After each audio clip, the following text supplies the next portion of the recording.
Chen Ping hanya bisa mengikuti lelaki tua itu dan pergi tanpa daya. Dia tidak tahu kemana orang tua itu membawanya.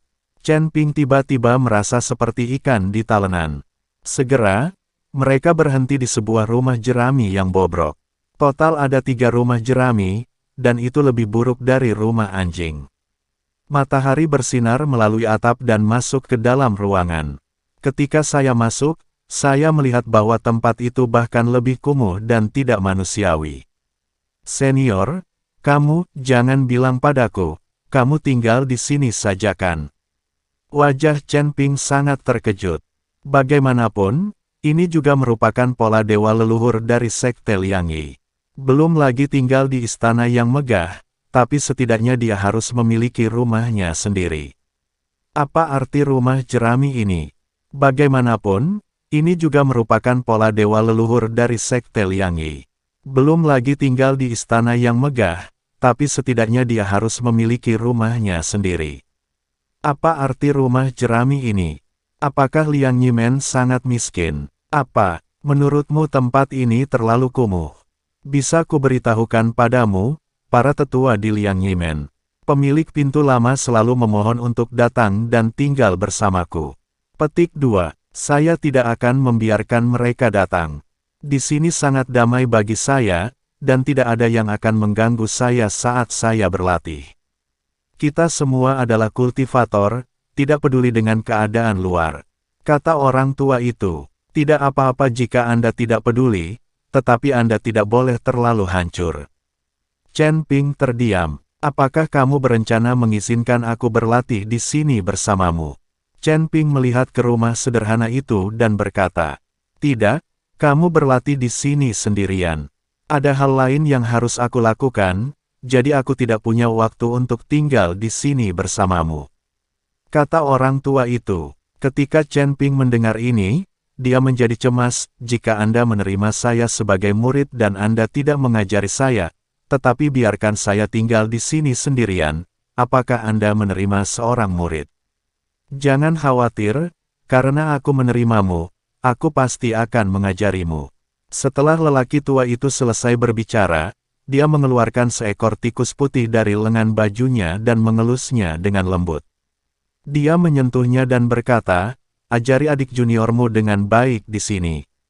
Setelah mengatakan itu, lelaki tua itu melepaskan tikus putih kecil itu. Apakah kamu melakukan kesalahan? Biarkan seekor tikus mengajariku pola ketuhanan. Chen Ping memutar matanya dengan marah. Dia sedikit menyesal. Ini dia orang tua itu. Apa-apaan ini? Biarkan tikus mengajarimu. Apa yang kamu bicarakan? Ini kakak laki-lakimu. Saat aku berlatih, aku selalu. Itu hanya tinggal bersama saya, dan pola ilahi yang telah dipelajarinya selama bertahun-tahun tidak tertandingi oleh Anda.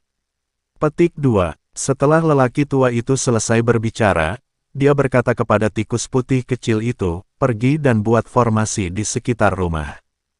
Hanya jika dia mengetahuinya dia bisa pergi dari sini. Petik 2. Tikus putih kecil itu mengangguk dan berlari cepat. Ketika Chen Ping melihat ini, dia tercengang. Di dunia manusia ini, Anda harus tahu bahwa hanya ada sedikit master formasi, sangat jarang. Tapi sekarang, seekor tikus bahkan bisa membentuk formasi. Kamu harus belajar dari kakak laki-lakimu. Hanya setelah kamu menguasai dan menghancurkan formasi ini kamu dapat meninggalkan ruangan ini. Jika tidak, kamu akan terjebak di sini selama sisa hidupmu. Setelah mengatakan itu, lelaki tua itu berbalik dan pergi. Jangan pergi, aku. Chen Ping ingin segera keluar, tetapi begitu dia sampai di pintu, dia dipukul mundur dengan kekuatan yang sangat besar. Chen Ping mencari mata formasi dan ingin menerobos formasi dan pergi. Bukankah sebuah lelucon memintanya mempelajari pola ketuhanan dari seekor tikus? Namun, Chen Ping berusaha keras untuk waktu yang lama, tetapi tidak dapat membuka formasi. Tikus putih itu melompat ke atas meja dan mencicit, sepertinya sedang mengejek Chen Ping. Kamu masih berani mengejekku, aku akan membunuhmu jika tidak. Ketika Chen Ping melihat ini, dia menamparkan tikus putih kecil itu dengan telapak tangannya. Tapi Chen Ping menamparnya dengan telapak tangannya, dan tikus putih itu bersinar dengan cahaya keemasan, dan kemudian berubah menjadi seorang pria paruh baya berusia 30-an. Adik laki-laki, kamu benar-benar berani menyerang kakak laki-lakimu. Hati-hati, saya akan melaporkannya kepada guru dan membuatmu menderita. Kata pria paruh baya. Melihat tikus putih kecil itu berubah menjadi wujud manusia, Chen Ping segera berhenti. Dia tidak menyangka tikus putih kecil itu benar-benar bisa berubah menjadi wujud manusia. Kakak senior, maafkan aku tidak menyangka kamu bisa berubah. Chen Ping berkata dengan canggung.